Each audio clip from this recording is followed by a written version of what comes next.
सभी को नमस्ते। जय श्री अम्मा भगवान। श्री भगवान की मुक्ति मोक्षा अनुवाद क्लास में आपको स्वागत है। अभी हम प्रार्थना से शुरुआत करेंगे। आप प्रार्थना करते हैं कि जो भगवान ने ज्ञान दिया था वो सभी आप समझ ले और अनुभव प्राप्त कर ले।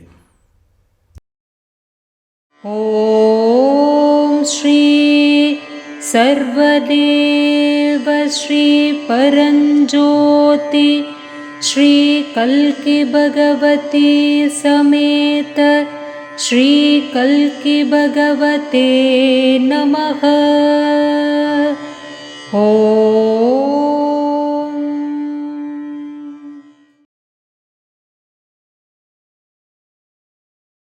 पहला प्रश्न। पाद प्रणाम प्रिय श्री भगवान। स्वर्णयुग पृथ्वी पर कब आएगा और वह कैसे आएगा? इस आंदोलन की इसमें क्या भूमिका है? धन्यवाद श्री भगवान। हम इस आंदोलन को स्वर्णयुग आंदोलन कहते हैं, गोल्डन एज मूवमेंट। यही नाम विश्व भर में प्रचलित है।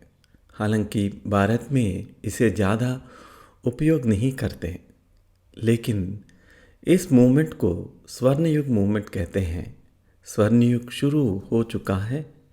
यह एक मूवमेंट है, यह एक यात्रा है। हम इस यात्रा पर हैं और वह यात्रा शुरू हो चुकी है। यह यात्रा संभवतः अगले 1000 या 1500 वर्षों तक चलेगी। फिर यह यात्रा समाप्त हो जाएगी, क्योंकि इसके बाद हम मनुष्य एक नई प्रजाति में विकसित हो जाएंगे। यह प्रजाति समाप्त हो जाएगी। हमें होमो सेपियंस सेपियंस कहा जाता है और हम समाप्त हो जाएंगे। एक नई प्रजाति इसका स्थान लेगी। तो ये संभवतः 1000 से 1500 वर्षों तक का समय लेगा। यही यात्रा है। हम इस यात्रा पर हैं। यह यात्रा शुरू हो चुकी है। स्वर्णयुग आरंभ हो चुका है। हम इस यात्रा पर हैं। इस यात्रा के दौरान बहुत सारी घटनाएं घटित होंगी।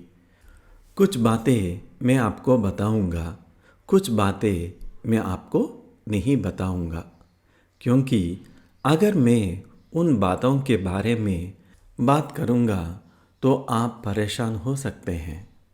सबसे महत्वपूर्ण बात है कि आपको परेशान ना किया जाए। उदाहरण के लिए फ्री विल, स्वतंत्र इच्छा के बारे में थोड़ा सा बोलने से ही कुछ लोग परेशान हो गए हैं। वह तो कुछ भी नहीं है, लेकिन इस ब्रह्मांड में और भी बहुत कुछ है। भगवान के बारे में और भी बहुत कुछ है। मानव जाति के बारे में और भी बहुत कुछ है। अगर उन चीज़ों के बारे में बोला जाए तो आप तैयार नहीं हैं। आप परेशान हो सकते हैं। हम ऐसा कुछ नहीं करेंगे जिससे आप परेशान हो। जो बातें सुरक्षित रूप से कही जा सकती हैं, मैं उनके बारे में बात करूंगा। चीज़ें थोड़ी जटिल हो सकती हैं, लेकिन कृपया धैर्य रखें, क्योंकि यह आपके लिए दीर्घकाल में लाभदायक होगा। सबसे महत्वपूर्ण बातों में से एक यह है कि साइंस एंड टेक्नोलॉजी, विज्ञान और तकनीक में एक बहुत बड़ा ब्रेक थ्रू आने वाला है। एक बहुत बड़ी क्रांति जिसकी आपको कोई जानकार नहीं है। आप इसकी कल्पना भी नहीं कर सकते। अब इसे सरल तरीके से कहें तो आप सभी अब क्वांटम कंप्यूटर के बारे में जानते हैं। इसके बारे में बहुत चर्चा हो रही है। इसीलिए आप में से अधिकांश ने इसके बारे में सुना होगा और यह समझा होगा कि क्वांटम कंप्यूटर क्या कर रहे हैं, क्योंकि यह पहले से ही उपयोग में है। अब ये क्वांटम कंप्यूटर एक बड़ा छलांग लगाने जा रहा है। वे अपने आप में पहले से ही इतना उन्नत है। वे एक अविश्वसनीय छलांग लगाने वाले हैं। साथ ही एआई आर्टिफिशियल इंटेलिजेंस भी एक बड़ा छलांग लगाएगा। और इतना ही नहीं, ये दोनों इस तरह में लगभग एकीकृत हो जाएंगे जिसकी अपनी कल्पना भी नहीं होगा। इसका परिणाम यह होगा कि विज्ञान को, जैसे कि आप आज समझते हैं, एक पूरी तरह से अलग समझ मिलेगी और आप ऐसी टेक्निक के सामने आएंगे जिसका आपने कभी सपना भी नहीं देखा था। यह होने वाला है और यह बहुत जल्दी होने वाला है। यहाँ समस्या बदलाव में नहीं बल्कि उस बदलाव की गति में है। अभी आप बैलगाड़ी से यात्रा करने की आदी है। आपकी ज़िंदगी जो भी हो, अब अचानक आपको एक जेट पर बिठा दिया जाएगा। आप इसे कैसे संभाल पाएंगे? यही होने वाला है विज्ञान और तकनीक में यह नाटकीय बदलाव। अभी इस पर गहराई में ना जाएं। यह अभी आपके लिए ज़रूरत नहीं। मैं केवल यह बताऊंगा कि क्या होने वाला है।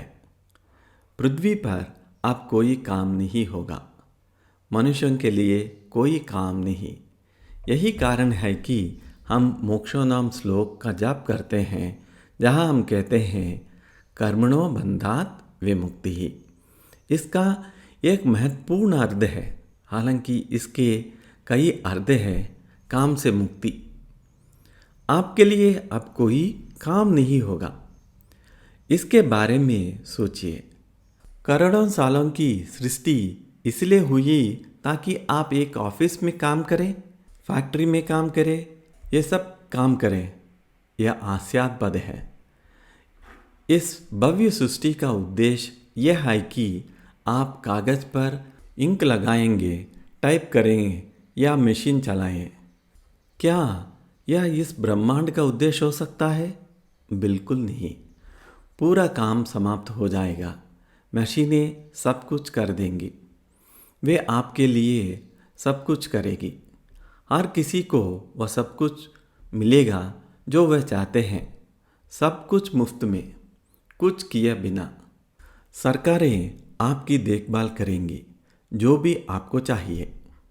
अब पहले से ही कुछ देशों में छोटे प्रयोग हो रहे हैं, जहां लोगों को एक ऐसी जगह पर रहने की अनुमति दी जाती है जहां उनकी पूरी तरह से देखभाल की जाती है।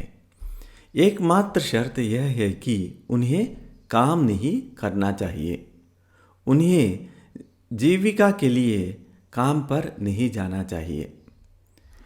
यदि आप खुशी के लिए या आनंद के लिए काम करना चाहते हैं तो आप काम कर सकते हैं, लेकिन लाइवलीहुड के लिए नहीं, केवल अपनी खुशी और अपने आनंद के लिए। यह पहले से ही कुछ देशों में हो रहा है। उदाहरण के लिए, कुछ महीने पहले मैं दुनिया के अन्य हिस्सों में हमारे कई केंद्रों को देख रहा था। एक विशेष देश में मैंने देखा कि हमारा केंद्र में 3 या 4 लोग काम कर रहे थे और उन्हें बहुत अधिक वेतन दिया जा रहा है। मैं यह देखकर हैरान था कि हम कितनी अधिक रकम कैसे दे सकते हैं, वह भी छोटे केंद्र में। बेशक लोग वहाँ ध्यान करने आते हैं, प्रार्थना करते हैं और ये सब होता है, लेकिन हम 3 लोगों को वेतन दे रहे थे जो इस केंद्र की देखभाल कर रहे थे। जब मैंने पूछताछ की तो प्रभारी व्यक्ति ने कहा, नहीं, इन सभी को सरकार वेतन दे रही है। मैंने कहा, यह तो हमारा वेलनेस सेंटर है, ये सभी हमारे कर्मचारी हैं और सरकार इन्हें वेतन कैसे दे रही है। फिर उन्होंने बताया कि उस विशेष देश में अगर कोई व्यक्ति काम करने का मन नहीं करता है तो उसे काम करने की ज़रूरत नहीं है, सरकार उनकी देखभाल करेगी। और इतना ही नहीं, आप कह सकते हैं मैं केवल यह काम करूँगा, मैं कहीं और काम करने के लिए तैयार नहीं हूँ। यह भी अनुमति दी गई है उन्होंने सरकार से कहा हम केवल वेलनेस सेंटर में काम करेगा, अन्यथा हम कहीं और काम नहीं करेंगे। तो वे हमारे कर्मचारी बन गए और हमारे पास 3 बहुत ही कमिटेड प्रतिबद्ध कर्मचारी थे जिन्हें सरकार द्वारा बहुत अच्छा वेतन दिया जा रहा था। क्या आप इस प्रकार की चीज़ की कल्पना कर सकते हैं? कम से कम आप इसकी कल्पना तो कर सकते हैं। क्या आप इसकी कल्पना भारत में कर सकते हैं? खैर, यह एक विकसित देश है और इतना ही नहीं, यह और भी अधिक बढ़ने वाला है। और भी लोग हमसे आवेदन करते हैं, लेकिन सरकार ने केवल 3 लोगों को अनुमति दी है। बाकी लोग कहीं और नौकरी कर रहे हैं। नौकरियां बस उन्हें जीवित रखने के लिए है, बस इतना ही। लेकिन दुनिया बदल रही है। वे कहते हैं कि हमारे पास करने के लिए कुछ नहीं है, लेकिन हमें इस केंद्र में रहना और लोगों की मदद करना अच्छा लगता है, बस इतना ही। तो यह पहले से ही हो रहा है। अब ये सब चीज़ों बहुत तेज़ी से होने वाली है। तो अमीर या गरीब का कोई सवाल नहीं होगा। आपको कार चाहिए? हाँ, आपको मिल जाएगी। आपको पिकनिक पर जाना चाहते हैं? हाँ, आप जा सकेंगे।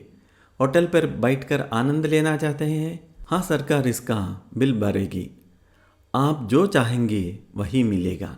सरकार आपकी देखभाल करने के लिए अत्यधिक उत्सुक होगी। आप जानते हैं क्यों? क्योंकि लोग मरने की इच्छा रखेंगे। लोग मरना क्यों चाहेंगे? यह नकारात्मक पक्ष है। सकारात्मक पक्ष यह है कि अब काम करने की कोई आवश्यकता नहीं होगी। ये सब कुछ किसी प्रकार की आदिवासी गतिविधियों की तरह हो जाएगा। सब कुछ खत्म हो जाएंगे और बहुत तेज़ी से होगा। आपको पढ़ाई करने की ज़रूरत नहीं होगी, तो फिर आप जीना क्यों चाहेगा? जीवन जैसा कि अब है वैसे ही बुनियादी रूप से रह जाएंगे। अभी भी यह मामला है कि आप इसे कवर कर रहे हैं। कैसे? समस्याओं के माध्यम से। जीवित रहने के लिए आपको समस्याओं की आवश्यकता है। आप यह महसूस नहीं करते तो सब कुछ बदल जाएगा। आपके जीवन का कोई उद्देश्य नहीं रहेगा। आपके जीवन का कोई अर्थ नहीं रहेगा। परिवार बहुत कमज़ोर हो जाएंगे, शादियाँ बहुत कम होगी और बच्चे बहुत कम होंगे।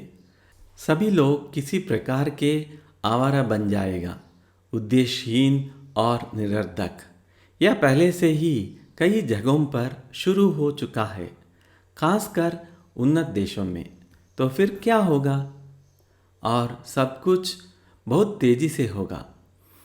जो अब हम देखते हैं परिवार, ये चीज़ें जल्दी ही गायब हो जाएंगी।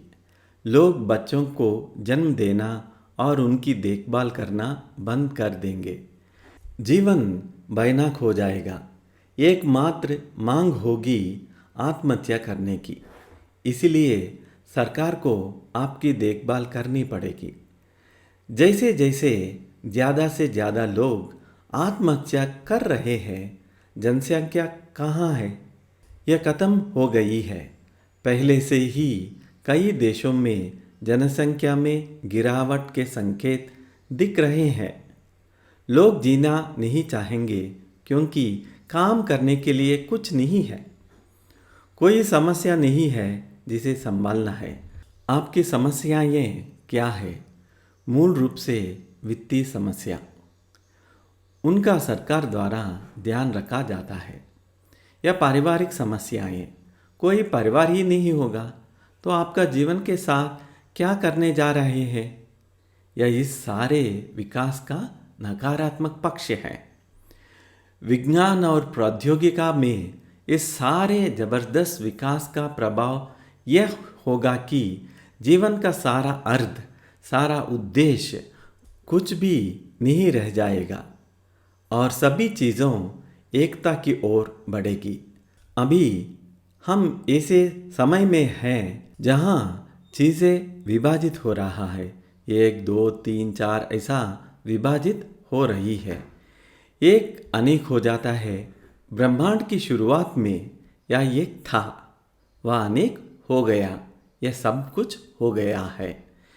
यहाँ तक कि हमारा प्रिय सूर्य भी सिर्फ एक विशाल द्रव्यमान फूलती हुई गैस था। फिर वे फूलती हुई गैस एक छोटा द्रव्यमान बन गया है, दूसरे ग्रह। और ऐसा ही चलता रहा जब तक कि हम यहाँ नहीं पहुँच गए। तो यह एक का अनेक बनना है। अब यात्रा अनेक के एक बनने की है। विभाजन के सभी रूप गायब हो जाएंगे। इसके लिए कौन जिम्मेदारी होगा? क्वांटम कंप्यूटिंग और एआई। यह क्वांटम कंप्यूटर नहीं जो आने वाला है, कहीं अधिक विकसित, कहीं अधिक उन्नत, केवल यही इन अंतर्दृष्टियों को विकसित करेगा। और क्या होगा? सभी विभाजन दूर हो जाएंगे, क्योंकि यह किसी भी विभाजन की अनुमति नहीं देगा। ब्रह्मांड, दुनिया, लोगों के बारे में ऐसी अंतर्दृष्टि होगी। विभाजन निरर्धक हो जाएगा, यह पागलपन होगा। सभी विभाजन दूर हो जाएंगे, जिसका अर्थ है कि सभी धर्म जो विभाजित करते हैं वे दूर हो जाएंगे। अब कोई विभाजनकारी धर्म नहीं होगा। ताज़ा नई अंतर्दृष्टि के साथ केवल एक धर्म जीवित रहेगा। यह आप में से अधिकांश का अपना धर्म है, सनातन धर्म। अकेला जीवित रहेगा। अब आप इसे नई आंखों से देखेंगे। यह खुद को फिर से स्थापित करेगा। पुरानी अंतर्दृष्टि जो खो गई है वापस आ जाएंगी। और उसी सनातन धर्म में इस क्वांटम कंप्यूटर और इस एआई के कारण आप ताज़ा नई अंतर्दृष्टि प्राप्त कर सकेंगे। आप उसे आप जिस तरह से समझते हैं उससे बहुत बहुत अलग तरह से समझते हैं। अभी भी वह वहाँ है। आप उसे ताज़ा समझेंगे। यह कुछ असाधारण है, लेकिन अपनी अंतर्दृष्टि खो दी है। और इसके बजाय हम क्या करते हैं? हम बहुत सारी बकवास और बेतुकी बात करते हैं। दुनिया भर में सभी लोग, सभी धर्म मूल रूप से बकवास और बेतुकी बात कर रहे हैं। वह सब क्वांटम कंप्यूटर और एआई द्वारा जला दिया जाएगा। सभी बकवास और बेतुकी बातें चली जाएंगी। केवल वही जो समझदार और ताज़ा नई समझ होगी वह आएगी और वह आपको सनातन धर्म में मिलेगी। सनातन धर्म पूरे ग्रह के लिए विश्व गुरु बन जाएगा। यह पहले से ही हो रहा है। वह भी तेजी से और तेजी से होगा। आपको यह जानकर आश्चर्य होगा, अरे यह तो सनातन धर्म है। मैं इसके बारे में कुछ सोच रहा था, लेकिन अब यह सबसे आधुनिक है। यह हजारों साल पहले से था, लेकिन क्या हुआ हमें नहीं पता। भारत के बारे में अधिक और अधिक खोजा जाएगा। भारत का प्राचीन अतीत अधिक और अधिक खोजें की जाएंगी। अद्भुत नई खोजें की जाएंगी और सनातन धर्म विश्व गुरु बन जाएगा। और भारत का क्या होगा? अचानक यात्रा पर, इस यात्रा के दौरान आप इन सभी को कम होना पड़ता हुआ पाएंगे। सनातन धर्म विश्व गुरु बन रहा है और प्राचीन भारत की खोज हो रही है। और भारत बहुत बहुत तेज़ी से, अविश्वसनीय रूप से तेज़ी से विकसित होगा। यह आर्थिक रूप से ही बहुत बहुत धनी बन जाएगा, अकल्पनीय रूप से धनी। याद रखें, अतीत में इसे सोने की चिड़िया कहा जाता है, वह भारत था। आपको मार्को पालो के भारत के संपत्ति के बारे में विवरण पढ़ना चाहिए।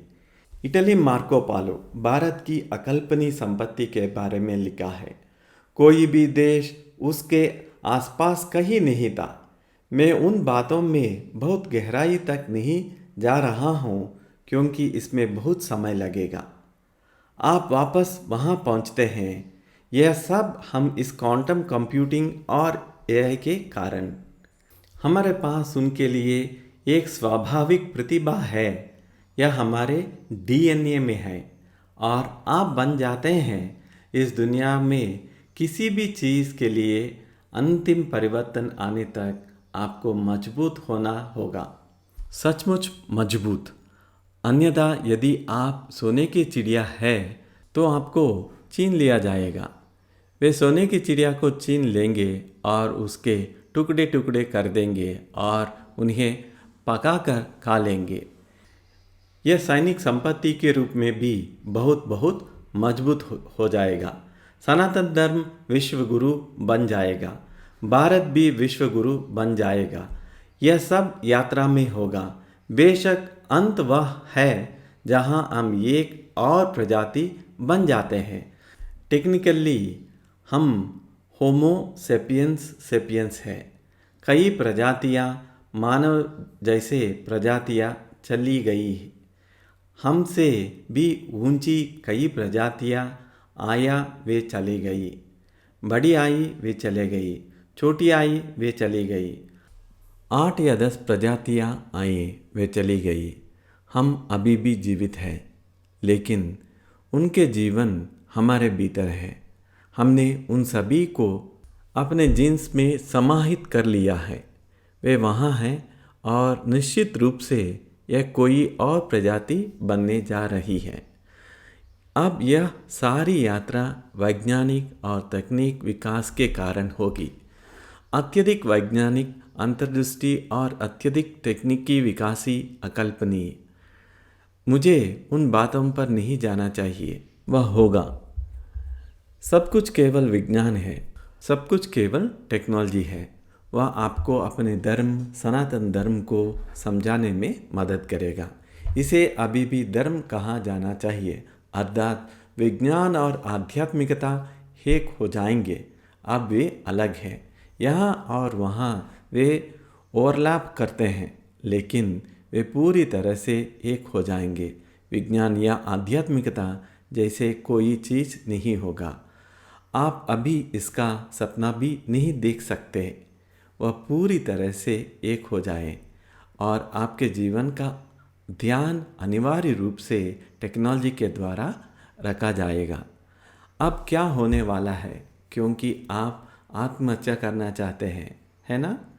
अब आप क्या करने वाले हैं? आत्महत्या ना करने का एकमात्र तरीका यह है कि आपको जीवन मुक्त होना होगा, ना तो बैनाक होगा।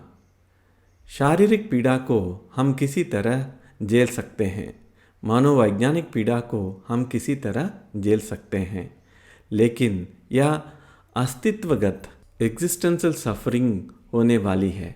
बस जीना बैनाक होने वाली है जब तक कि आप जीवन मुक्त ना हो। इसलिए लोगों में जीवन मुक्त होने का जुनून होगा, तभी लोग वास्तव में इस काम का सम्मान करना शुरू करेगा। अन्यथा आप चले गए, आप जीवन मुक्त नहीं हैं, आप चले गए। अब आप निश्चित रूप से जी सकते हैं, लेकिन तब नहीं, क्योंकि आपके लिए कोई समस्या नहीं होगी। जीवन पूरी तरह से अर्थहीन, उद्देश्यहीन होगा। आप केवल बकवास और बेतुकी बात करेंगे। आप पहले से ही बकवास और बेतुकी बातें कर रहे हैं। वह बिना मिलावट वाली बकवास और बेतुकी बातें होंगी जो आप करेंगे। आप 5 साल पुरानी, 2 साल पुरानी बातें करेंगे। वह ठीक है, लेकिन फिर भी आप क्या कर रहे होंगे? आप बकवास कर रहे होंगे। आप एक बकवास बोलने वाली प्रजाति है। वह सब होगा। उस तरह की बकवास करने की कोई गुंजाइश नहीं है, क्योंकि हमारे क्वांटम कंप्यूटर कहते हैं चुप रहो, बकवास मत करो।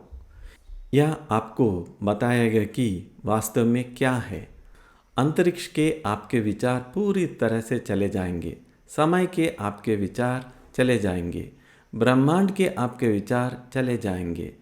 आप जो भी फिजिक्स पढ़ते हैं और आपको पढ़ाई जाती है उसे पूरी तरह से बकवास माना जाएगा।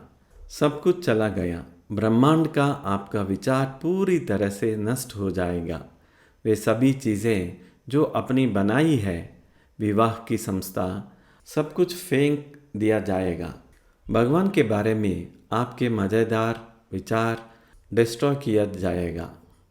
सब कुछ बदलने वाला है और कैसे जीवित रहने वाले हैं। आप बकवास और बेतुकी बातें करके और अपनी विभाजनकारी गतिविधियों स्वयं और गैर स्वयं पहला विभाजन के माध्यम से जीवित रहेंगे और सभी प्रकार के विभाजन हैं। आप ऐसे ही जी रहे होंगे। आपके अंदर इतना सारे व्यक्तित्व, एक व्यक्तित्व नहीं, इतना सारे। आप बिल्कुल भी एक व्यक्ति नहीं हैं। यह सिर्फ अंग्रेजी शब्द का प्रयोग कर रहा हूँ। आप अंदर एक भीड़ है। आप में से हर कोई एक बाजार की तरह है। यही तमाशा आपके अंदर चल रहा है। आप एक व्यक्ति बनने जा रहे हैं। ये सभी अलग अलग व्यक्तित्व सभी एक में विलीन हो जाएंगे। हमारा संस्था अब एकता की ओर है, तो निश्चित रूप से उस बदलाव को लाने के लिए हमें या 81,000 लोग या उस समय जो भी जनसंख्या होनी चाहिए उसकी आवश्यकता है। उसके अनुसार हमें इतने सारे लोगों की आवश्यकता है जो चैतन्य की बहुत ऊंच अवस्था में होंगे और इसे दूसरे तक ट्रांसफ़र करने में सक्षम होंगे।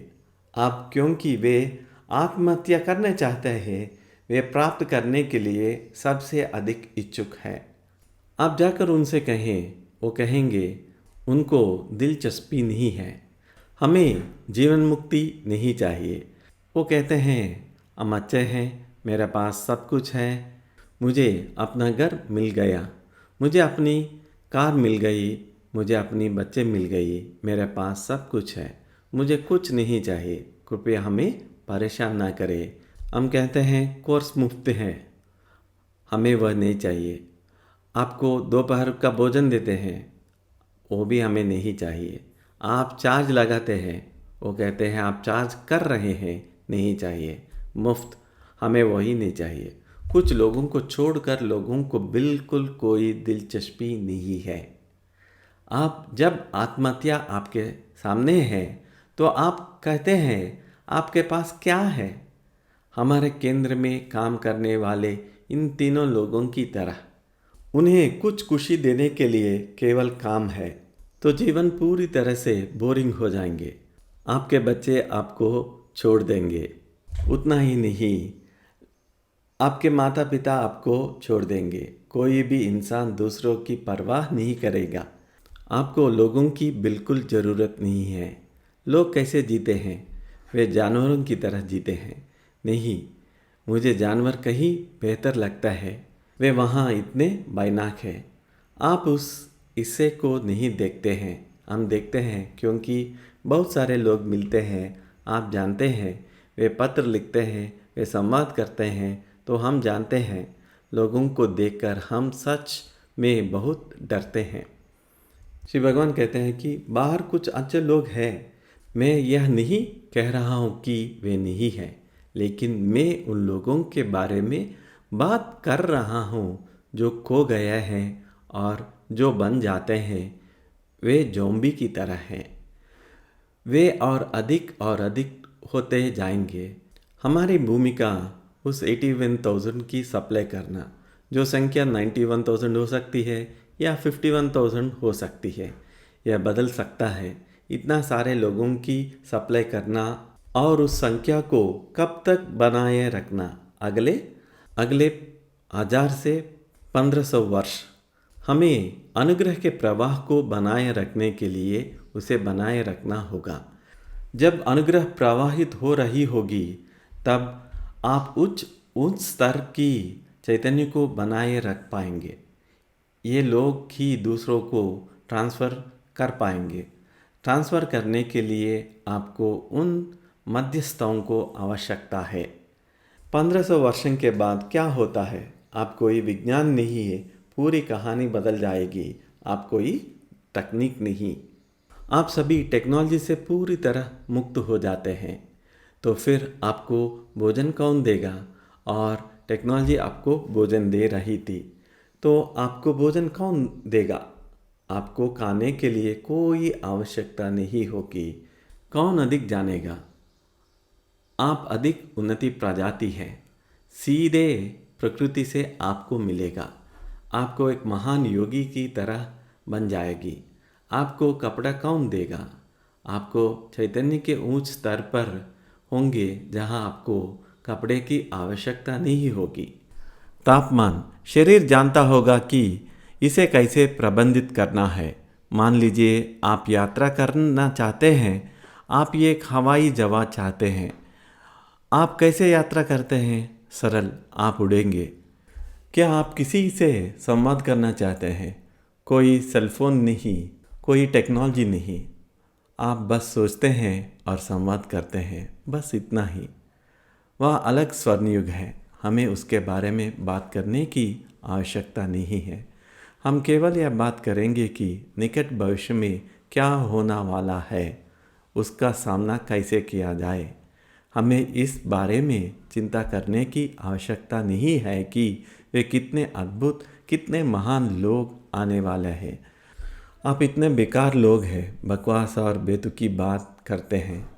आप चले जाएंगे, ख़त्म हो जाएंगे और महान लोग आएंगे। ज़रा सोचिए आपको कितना दुख होगा। आपको अगले 1500 साल जीना होगा। हालांकि आप अच्छी स्थिति में होंगे, लेकिन फिर भी आप उसका आनंद नहीं ले पाएंगे। वे उस स्थिति में होंगे। आप कीड़े मच्छरों की तरह हैं जो जीवित रहें। आपको इसके बारे में बहुत दुख हो रहा होगा। मैं चूहे की तरह, बिल्ली या कुत्ते की तरह हूँ, मेरा जीवन वैसा ही होगा। लेकिन वे इतना महान स्थिति में रहने वाले हैं, बिना टेक्नोलॉजी के कुछ भी वैसा नहीं। लेकिन अगर ऐसा होता है तो मैं इसके बारे में बात नहीं करता। लेकिन वे लोग कौन होने वाले हैं? वह आप लोग होंगे। वही बकवास और बेतुकी बातें, वही बिल्लियाँ और कुत्ते वे लोग होने वाले हैं। आप वापस आने वाले हैं, उस समय बहुत बहुत अलग। तो हमें इसके बारे में ज़्यादा बात करने की ज़रूरत नहीं है। मैं बस आपको इसके बारे में कुछ बताऊंगा। जैसे जैसे आप बाद में आगे बढ़ेंगे, शायद मैं आपको कुछ और दूंगा यह कैसा होने वाला है। लेकिन फ़िलहाल यह हमारे लिए स्वर्णयुग है। यह शुरू हो गया है, यह बहुत तेज़ी से बढ़ने वाले हैं और हम वह सब होते हुए देखने वाले हैं। तो आप इन बातों पर सोच सकते हैं और ध्यान केंद्रित कर सकते हैं कि सनातन धर्म विश्व गुरु बनेगा, भारत विश्व गुरु बनेगा और परिणाम स्वरूप बहुत कुछ होने वाले हैं। राष्ट्रों की अवधारणा गायब हो जाएंगी, धर्म गायब हो जाएंगे, ये चीज़ें होंगी। इसके बारे में सोचे। विभाजन के सभी रूप दूर हो जाएंगे। केवल वही लोग इसे बना पाएंगे जो योग्य होंगे। भारत एक ऐसा देश है जो योग्य होगा, इसीलिए यह विश्व गुरु बनता है। दुनिया को स्वर्ण युग में प्रवेश करने के लिए उसे वहाँ होना होगा। यह एकमात्र देश है जो न केवल मानव जाति की बल्कि सभी जीवित प्रजातियों की परवाह करता है। इसलिए हम कहते हैं वसुदैव कुटुंबकम, सारा संसार एक ही परिवार है। जानवर, पौधे, पक्षी, कीड़े, सब कुछ परिवार है। हम सब वास्तव में एक परिवार है। इसीलिए यह देश पूरे विश्व के लिए विश्व गुरु बनता है। भारत और सनातन धर्म वास्तव में अलग नहीं है। जिसे हम आज भारत कहते हैं वह वास्तव में वह नहीं था जो वह था। सारा संसार वास्तव में भारत था। दुनिया का सबसे पुराना धर्म सनातन धर्म है। यदि आप उस शब्द का उपयोग कर सकते हैं तो बस वही था, वह वापस आने वाला है। आप सभी उसमें एक भूमिका निभाने वाले हैं। हम इसके बारे में बात करते ही रह सकते हैं। मुझे लगता है कि आज के लिए इतना काफ़ी है। जय बोलो ज्ञान प्रदाता श्री परमज्योति भगवान की जय।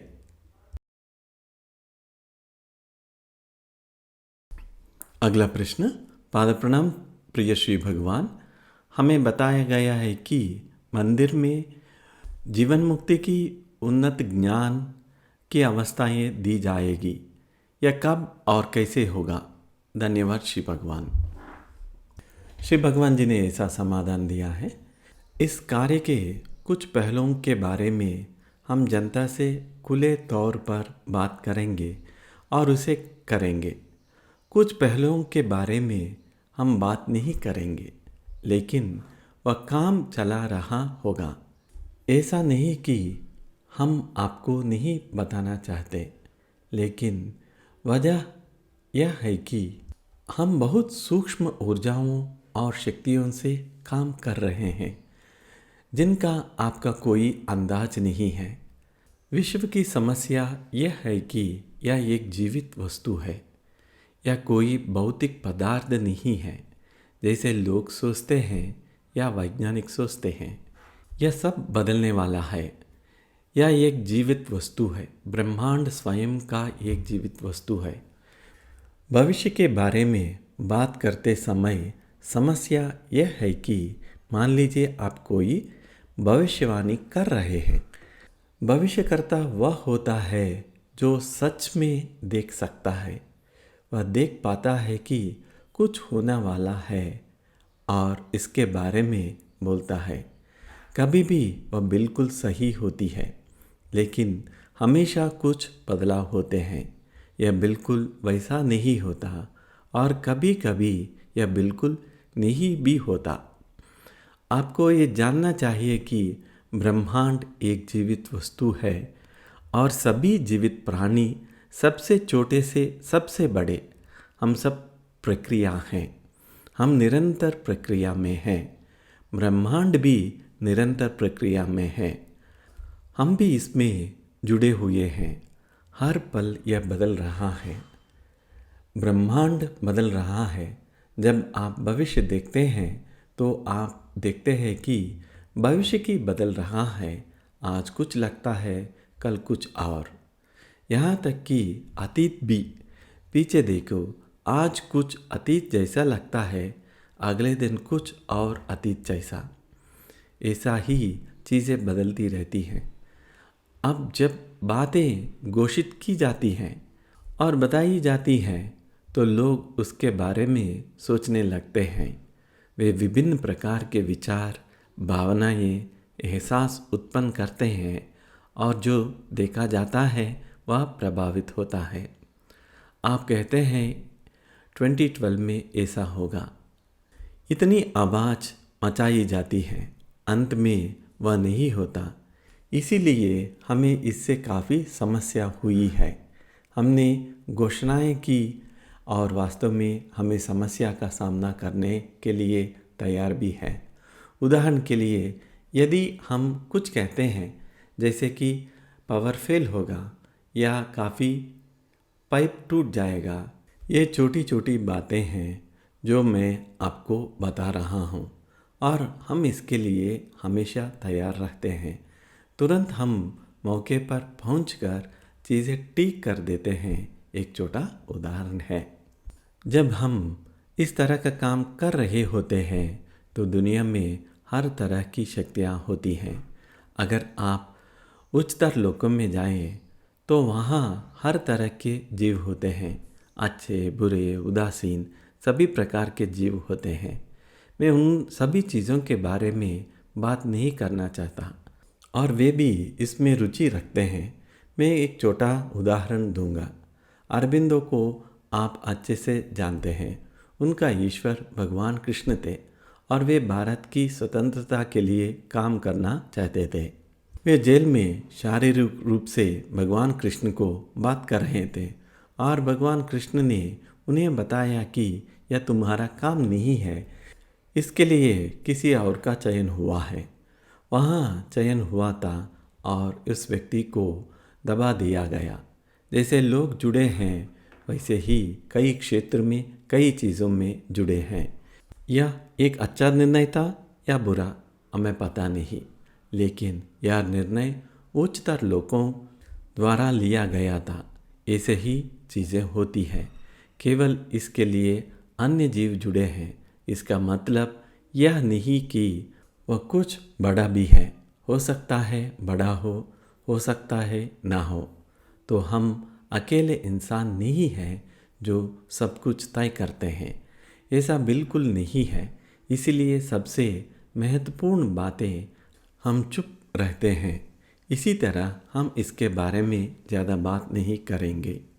यह शुरू होगा, चलता रहेगा, फिर आप महसूस करेंगे कि कुछ हो रहा है।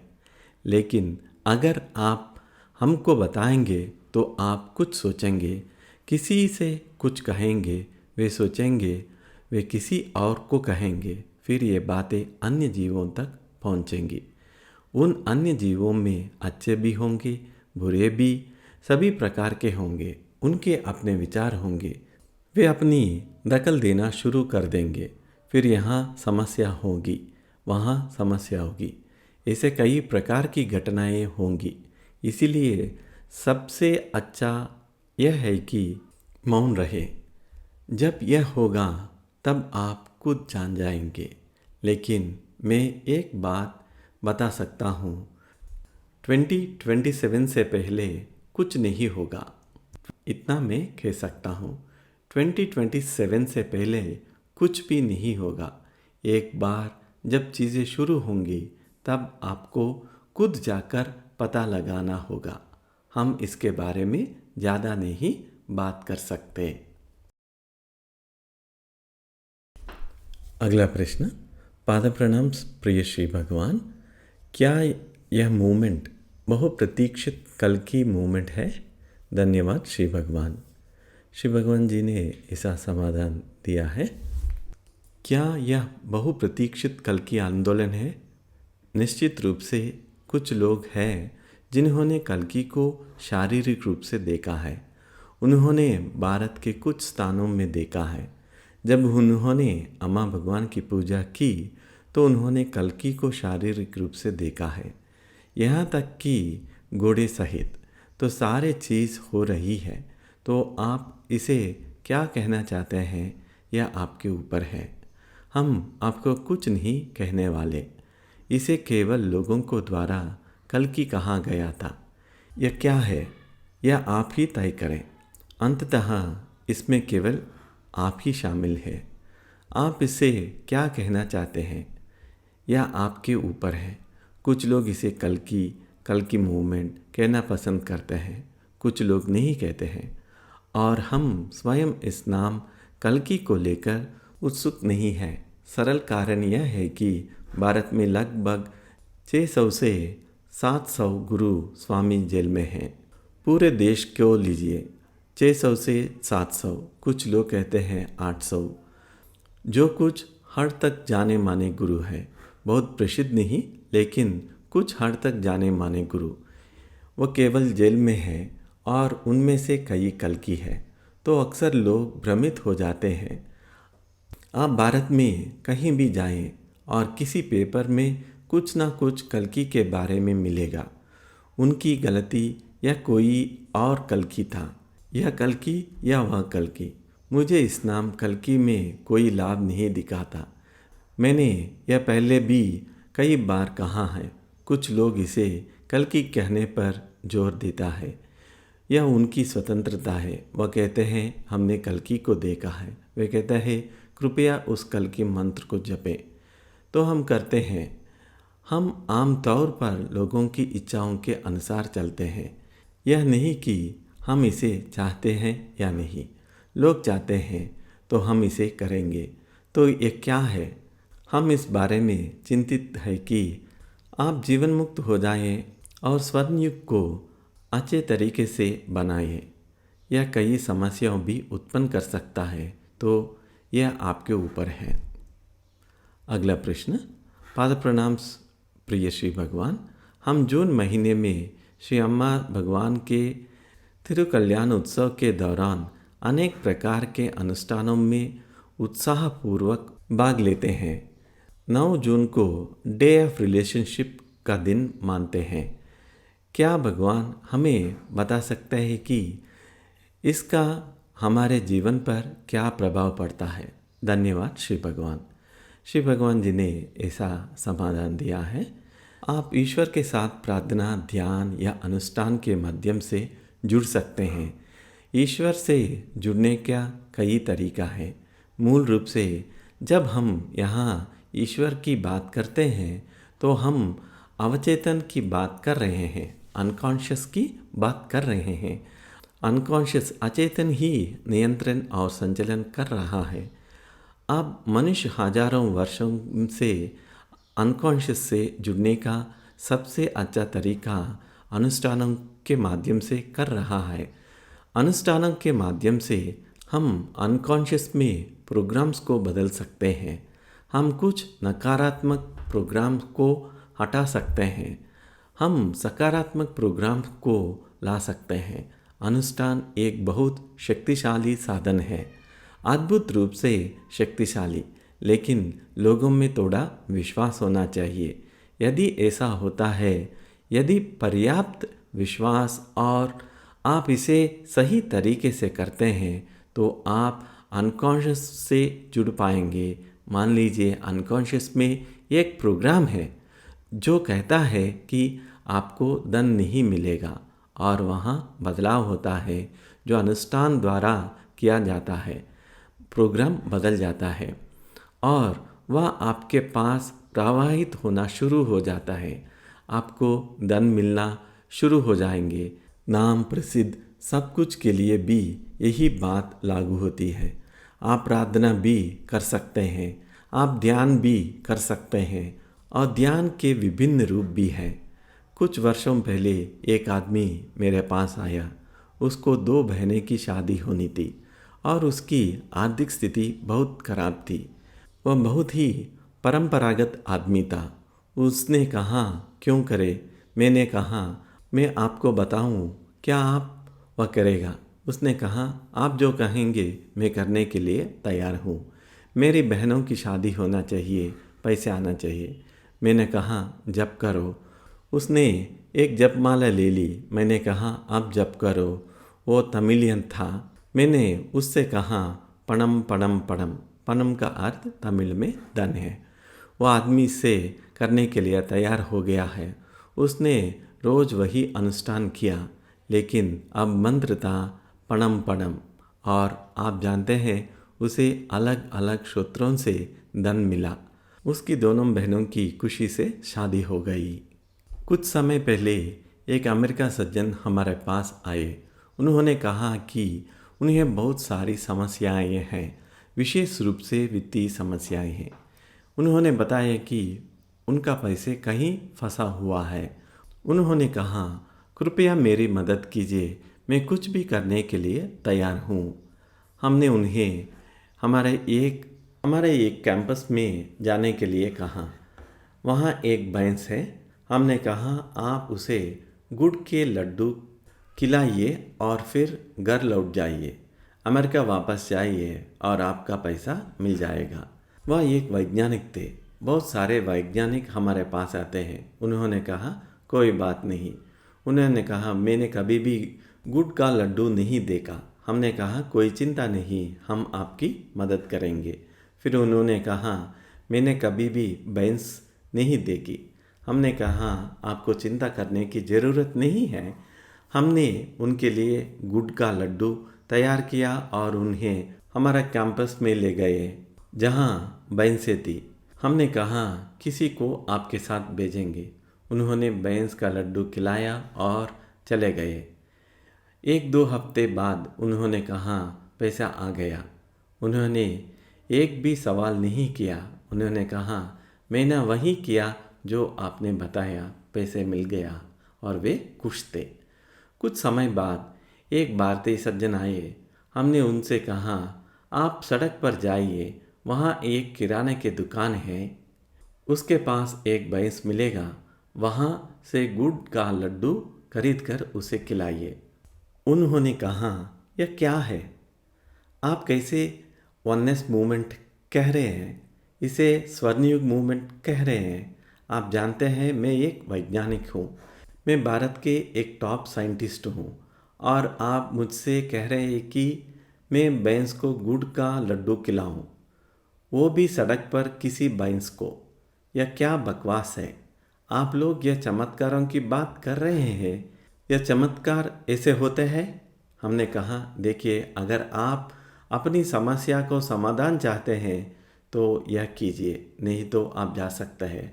हमारे पास आपको देने के लिए और कोई सुझाव नहीं है। हमने उन्हें अमेरिकी वैज्ञानिक का उदाहरण दिखाया।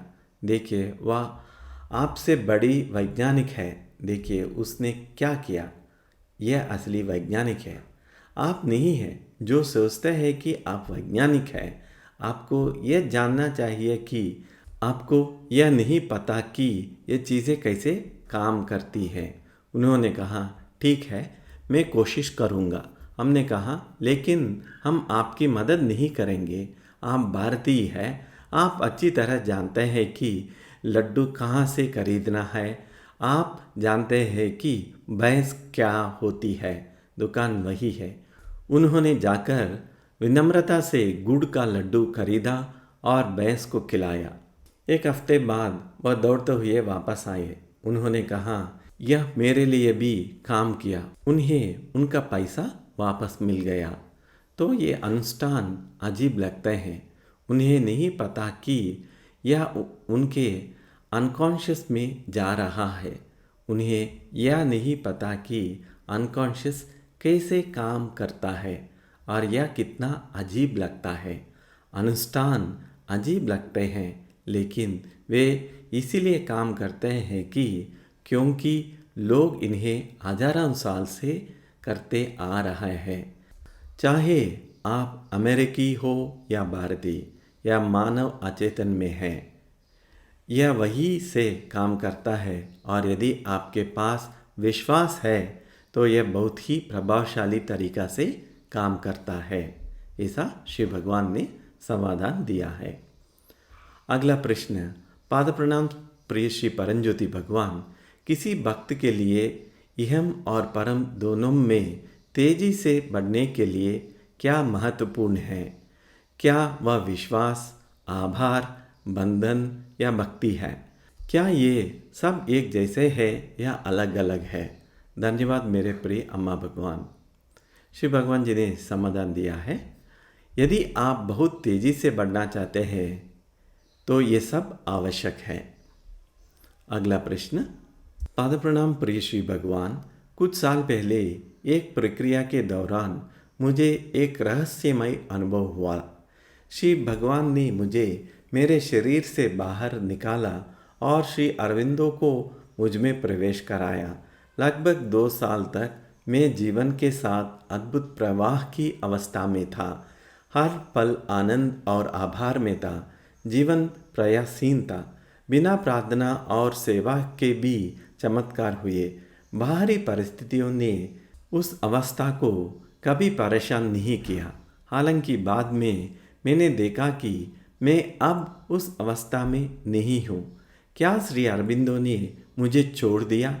इसका कारण क्या है? कृपया इस पर अधिक प्रकाश डालें और हमें फिर से प्रयासहीन और आनंदमय स्थिति के लिए आशीर्वाद दे। धन्यवाद मेरे प्रिय श्री अम्मा भगवान। श्री भगवान ने ऐसा समाधान दिया है, अरविंदो ने आपको छोड़ दिया, लेकिन वह फिर से आपके पास आएंगे। वह आपके पास क्यों आए थे? इसका कारण यह है कि आपके पिछले जन्म में उनके साथ संबंध था, इसीलिए वह आपके पास आए और जल्दी ही फिर से आपके पास आएंगे। अगला प्रश्न, पाद प्रणाम प्रिय भगवान। अति सक्रिय मन को शांत करने का सबसे आसान तरीका क्या है? जो लगातार डर और कहानियों की कल्पना करता है। कभी कभी निराशा और डर हमें हरा देता है। आत्मसमर्पण आसानी से होने के लिए हमें अपनी ओर से क्या करना चाहिए? धन्यवाद श्री भगवान। श्री भगवान ने ऐसा समाधान दिया है, कम से कम बौद्धिक रूप से यह खोजें कि यदि कोई स्वतंत्र इच्छा नहीं है तो मन शांत हो जाएंगे। अगला प्रश्न, पाद प्रणाम श्री भगवान। यदि कोई स्वतंत्र इच्छा, फ्री विल और कोई विकल्प नहीं है, तो एक व्यक्ति के विचार, कार्य और शब्द उसे कर्म के रूप में कैसे वापस आते हैं, कृपया हमें स्पष्टता प्रदान करें श्री भगवान। धन्यवाद श्री भगवान। श्री भगवान जी ने ऐसा समाधान दिया। मान लीजिए कि आप गलती से एक सांप को मार देते हैं, तो भी कर्मा आपके पास आएंगे। आपने जानबूझकर कुछ नहीं किया, लेकिन हर क्रिया का अपना प्रभाव होता है। मैं अक्सर यह प्रसिद्ध उदाहरण देता हूँ कि कैसे एक मुस्लिम ड्राइवर ने गलती से एक अजगर को कुचल दिया और उसके बच्चों का जन्म अजगर की त्वचा जैसी संरचना के साथ हुआ। वह इसके लिए जिम्मेदार नहीं था, लेकिन उसे अपना ट्रक वहाँ चलना पड़ा। तो हर क्रिया प्रतिक्रिया बनती है, प्रतिक्रिया प्रभाव बनती है, इम्पैक्ट हो जाता है, इम्पैक्ट इम्प्रेशन हो जाता है, प्रभाव एक छाप बनती है। यह एक पूरी श्रृंखला है। आपको इन सभी चीज़ों में जानने की आवश्यकता नहीं है। यही ब्रह्मांड का प्रवाह है। कहीं किसी गैलेक्सी में कुछ हो रहा है तो उसका असर आप पर पड़ सकता है। आप चिंक रहे हैं, हो सकता है कि यह किसी गैलेक्सी या ज्वालामुखी विस्फोट के कारण हो। यह इतना जटिल है, फिर भी हमें कहना होगा कि कर्मा है। जब आप स्वयं मौजूद नहीं हैं तो कर्मा कहाँ है? आप एक महान भ्रांति में जी रहे हैं कि आप हैं। अंत में जब चैतन्य के स्तर में ऊंचे होंगे, विज्ञान और टेक्नोलॉजी इसमें बदलाव आएंगे और तब कर्मा का बंधन समाप्त होगा। तब कुछ करने को नहीं होगा। यह केवल आपका कर्मा नहीं है, यह ब्रह्मांड का कर्मा है। आपके कर्मा के आधार पर ब्रह्मांड आपको अलग अलग रूप में दिखाई देगा। इसमें बहुत गहराई तक जाने की आवश्यकता नहीं है। यह आपको दूसरों का जज ना करने में मदद करेगा। यदि आप जीवन मुक्त प्राप्त कर लेते हैं तो आप स्पष्ट रूप से देखेंगे कि कोई स्वतंत्र इच्छा नहीं है। जीवन मुक्त ना होने पर इसे बौद्धिक रूप से समझाना भी मदद हो सकता है। जय बोलो ज्ञान प्रदाता श्री परमज्योति भगवान की जय। अगला प्रश्न। पाद प्रणाम श्री भगवान। आध्यात्मिक ज्ञान की यात्रा में आध्यात्मिक अनुभवों की क्या भूमिका होती है? यदि किसी को आध्यात्मिक अनुभव नहीं होते हैं तो क्या वह ज्ञान की ओर बढ़ सकता है? धन्यवाद श्री भगवान। श्री भगवान जी ने ऐसा समाधान दिया है। आप बिना किसी आध्यात्मिक अनुभव के भी ज्ञान प्राप्त कर सकते हैं, लेकिन यदि हम आपको आध्यात्मिक अनुभव देते हैं तो आप तेजी से आगे बढ़ सकते हैं। यही कारण है कि हम इन अनुभवों को तेजी से देने वाले हैं।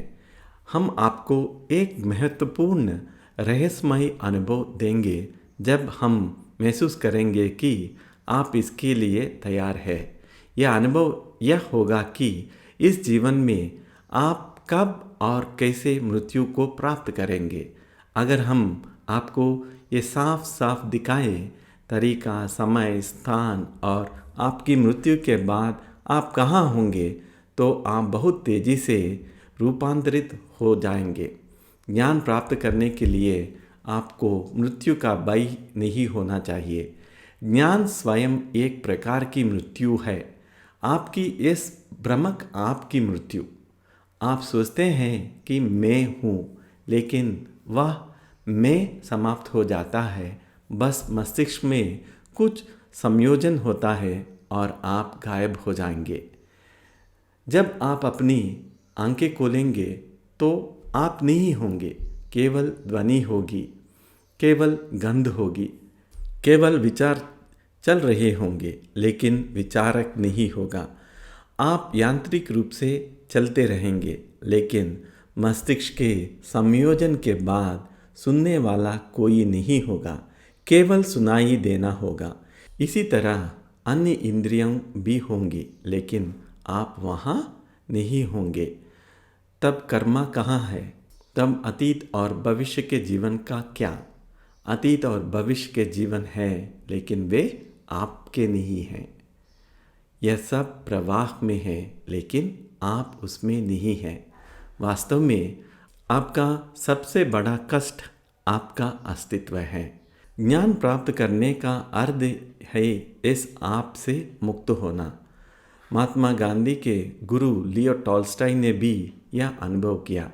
जब उनके जीवन में कोई अर्थ नहीं बचा तो उन्होंने आत्महत्या करने का प्रयास किया, लेकिन बंदूक ने फायर नहीं किया और वहाँ आप मर गया।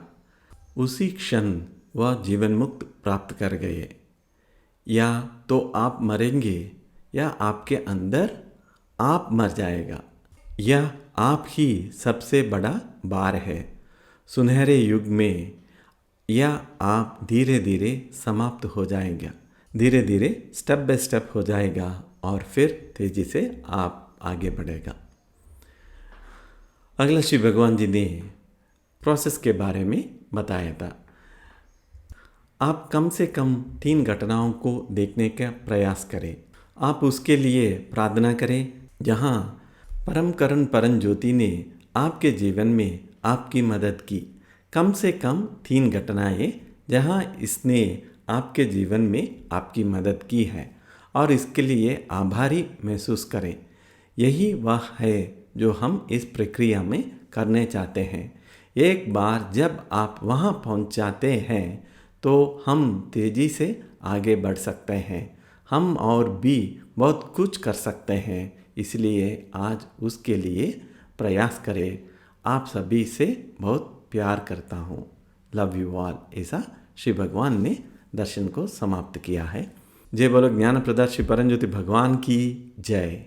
अभी हम श्री भगवान को हमारे कृतज्ञता व्यक्त करते हैं। इतना सारे ज्ञान देकर स्वर्ण युग के ओर लेके जा रहा है। ओम श्री सर्वदेव श्री परंज्योति श्री कल्कि भगवती समेत श्री कल्कि भगवते नमः। ओम।